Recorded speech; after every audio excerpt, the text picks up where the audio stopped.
আমার হাতে যে কাগজটি আপনারা দেখতে পাচ্ছেন এটি হচ্ছে একটি তালাকের নোটিশ এবং এর পরের পাতায় আছে আপনার তালাকের হলফনামা। আমরা অনেকেই জানি 1961 সালের মুসলিম পারিবারিক আইন অনুযায়ী যদি তালাক দিতে হয় সেক্ষেত্রে কিছু নিয়ম অনুসরণ করতে হয়।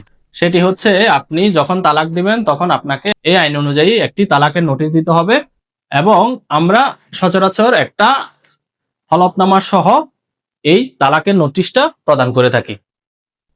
আজকে আলোচনা করব শুধুমাত্র কি তালাকের নোটিশ এবং হলফনামায় সাইন করলেই কি আপনার তালাকের কাজটা সম্পূর্ণ হয় কিনা।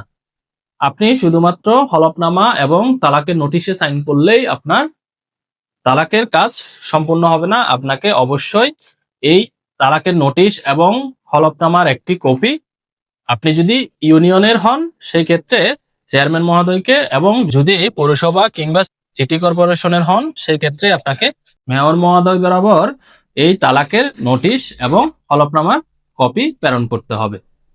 এবং এই তালাকের নোটিশ এবং হলফনামার একটি কপি আপনি যাকে তালাক দিচ্ছেন, স্বামী স্ত্রীকে দেখ বা স্ত্রী স্বামীকে দেখ, যাকেই তালাক দেওয়া হচ্ছে তার বরাবর আরেকটি কপি পাঠাতে হবে।